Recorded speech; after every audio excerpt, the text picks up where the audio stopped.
एक मजदूर दिन और रात कितनी मेहनत करता है, सबसे ज़्यादा मेरे ख्याल से शायद उसी का पसीना निकलता होगा, लेकिन कामयाब नहीं होता। लेकिन उसी का सेठ जिसे बैठा हुआ होता है वो कामयाब होता है उसके मुकाबले में। क्यों? क्योंकि उस मजदूर ने हार्ड वर्किंग की है। और अगर बात की जाए उस सेठ की तो वो दिमाग से काम कर रहा होता है, अपना दिमाग चला रहा होता है।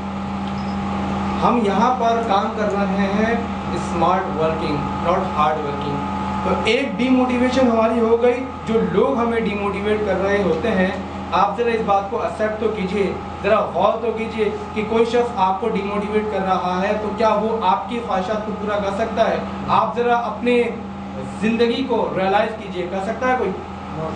कर सकता है? फीडबैक चाहिए थोड़ा सा मुझे। कर सकता है? नहीं कर सकता। जब नहीं कर सकता तो हमें अपनी ख्वाहिशात को पूरा करने के लिए क्या करना पड़ेगा? खुद मेहनत करनी है, दूसरों पर डिपेंडेंट रहना है? खुद मेहनत करनी है। दूसरी तरह की जो डिमोटिवेशन होती है, जो सेल्फ डिमोटिवेशन होती है, अब जरा उसकी वजह है कि नेमलेस क्यों बनाते हैं। उसकी वजह ये होती है, और ड्रीमलेस क्यों बनाते हैं, उसकी वजह ये होती है कि जब कभी आप डिमोटिवेट होने की कोशिश करते हैं या अंदर से कोई शख्स बोलता है यार हो नहीं पा रहा काम, तो ज़रा इस नेम लिस्ट को ज़रा आगे आ जाए, आगे कर लें। इस ड्रीम लिस्ट को अपने हाथ में रखिए और अपनी आंखों के सामने रखिए कि मियाँ आए क्यों थे इस सिस्टम के अंदर। इनमें से ऐसी कौन कौन सी ख्वाहिशात हैं जो पूरी हो गई हैं। अगर तो ये समझे कि सारी ख्वाहिशात पूरी हो गई तो अल्लाह ताला से शुक्र अदा कीजिए, और अगर कोई भी ख्वाहिशात पूरी नहीं हुई हैं तो उसी दिन इस बात का अज़म कीजिए कि कल से एक नया दिन स्टार्ट होगा और मेरा उस GMI की कैरियर में वो पहला दिन होगा। लेकिन हम गलती ये करते हैं कि सबसे बड़ी गलती क्योंकि इस चीज़ को नहीं बनाते। इसी वजह से मैंने इसमें तफसीलन ये बात की है, ड्रीम लिस्ट बनाना हम सब के लिए सबसे ज़्यादा ज़रूरी है। हम इसको इस वजह से इग्नोर कर देते हैं। सर जी आप क्या बात करते हैं, ड्रीम लिस्ट ये तो मेरे जहन में फीड है। क्या क्या फीड है भाई? अगर तुम्हारे जहन में फीड है तो तुम ज़रा यहाँ आए क्यों हो? इस सिस्टम के अंदर क्या करने आए हो? बस जहन में फीड होना एक अलग चीज़ है, उसको पेपर पे लिखकर अपने सामने रखना एक अलग चीज़ है। उससे इम्पैक्ट ये जाता है एक इंसान के अंदर कि मैंने इस सिस्टम का स्टार्ट किया था अपनी ख्वाहिशात को देखकर, ये मेरी ख्वाहिशात थी, इनको मैंने पूरा करने के लिए स्टार्ट किया था। लेकिन मैं ये देख रहा हूँ कि ये ख्वाहिशात मुझे पूरी नहीं हो रही। आया मेरी मेहनत में कोई कमी है या मैं उस तरह की मेहनत नहीं कर पा रहा? तो अपनी ख्वाहिशात को आप ही पूरा कर सकते हैं, कोई और शख्स पूरा कर नहीं सकता। ये मेरा प्रैक्टिकल तजुर्बा है। एक दोस्त को मैंने कहा, जब मुझे वो मना कर रहा था इस सिस्टम के हवाले से, मैंने उसका मियाँ बिल्कुल सही कह रहे हो, तुम बहुत अच्छे बंदे हो, बहुत अच्छे मेरे करीबी दोस्त हो, है भी मेरा बड़ा करीबी दोस्त। यार मुझे यार एक सेलफोन चाहिए, वो सेलफोन ख़राब हो गया है। उस ज़माने में शायद गालिबन 6610 या ऐसी कुछ नंबर था, वो सेलफोन था मेरे पास। यार मुझे E63 चाहिए, ज़रा मुझे दिलवा दो। है तुम्हारे पैसे? यार पैसे तो नहीं है। बोले अरेंज कर ले। कहाँ से 15-16 हज़ार रुपये कहाँ से अरेंज करूँ मैं? ना बस यही तुझसे पूछना चाह रहा था कि जब तुम मेरी ख्वाहिशात को पूरा नहीं कर सकता, तो अपनी ख्वाहिशात को पूरा नहीं कर सकता, तो मेरी ख्वाहिशात को कैसे पूरा करेगा? तू अपना काम करते रह, मुझे अपना काम करने दे। बस इंशाल्लाह जब मिलेंगे उस वक्त बताऊंगा कि कौन राइट है और कौन रॉन्ग है। गालिबन 3 महीने पहले मुलाकात हुई, 3 महीने फिर मुलाकात हुई। मियाँ क्या काम कर रहे हो? उसने पूछा मियाँ क्या काम कर रहे हो?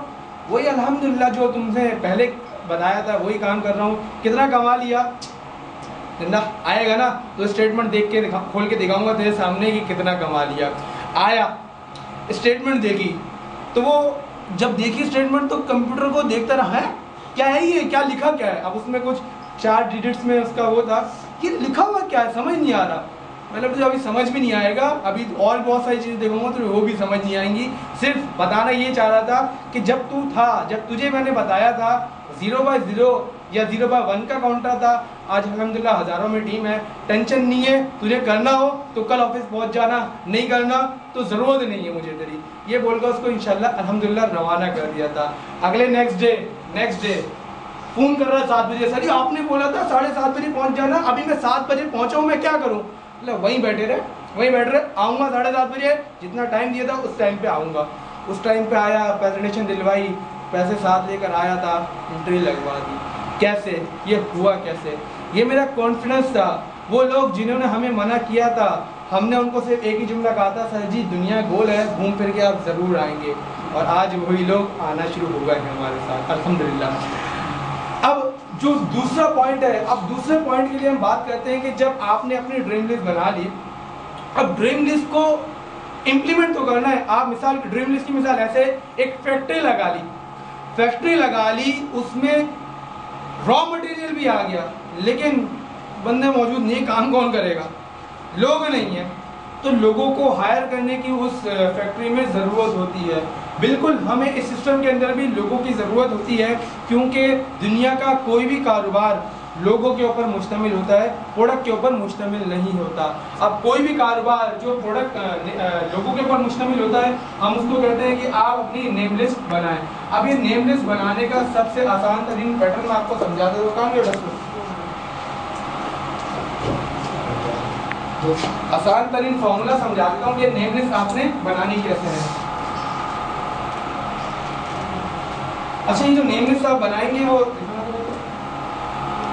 नेम लिस्ट जो है आपने इन दोनों पेज के ऊपर बनानी है, ना कि सिर्फ आप इस पेज के ऊपर बनाएं, क्योंकि एक पेज के ऊपर बनाएंगे और पेज सेव करोगे तो फिर पेज गीत पेज हो जाएगा, खुद को समझ नहीं आएगा। और ये सारी की सारी चीज़ें जो आप लिखते हैं, ये आपको खुद के समझने के लिए है, हमारे समझने के लिए नहीं है।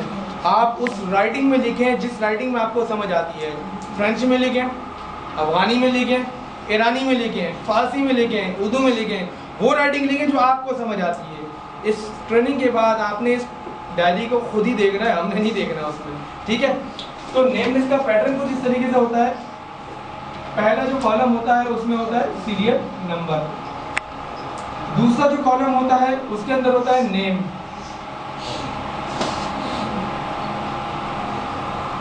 स्टेटस,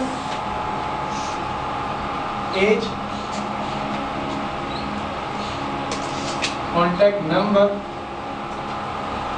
उसके बाद जो 3 कॉलम्स आएंगे वो होते हैं मैन, MAN, और उसके बाद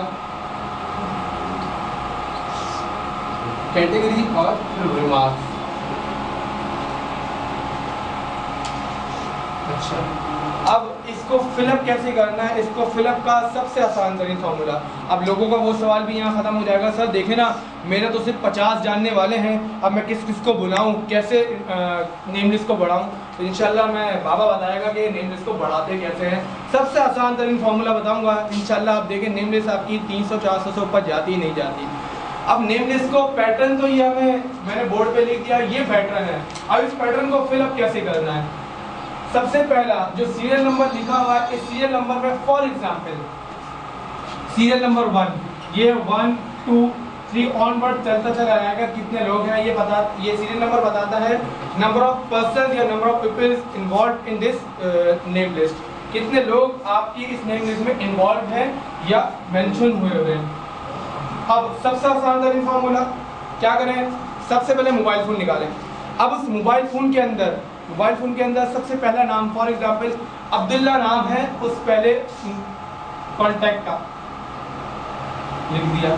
अब जाहिर है कि आपके सेल फोन में वो शख्स मौजूद है, उसका नंबर मौजूद है, तो उसको आपको ये पता होगा कि उसका स्टेटस क्या है, आया जॉब कर रहा है, स्टूडेंट है, या वो कोई बिजनेस कर रहा है। अगर स्टूडेंट है तो स्टूडेंट लिख दें, जॉब कर रहा है तो जॉब का लिख दें। एज, अब जरूरी नहीं है कि उससे फोन करके पूछे मियां हमारी एज क्या है, एज की जरूरत नहीं है, अप्रॉक्स क्या एज हो सकती है उसकी, 25 है तो 25 लिख दें।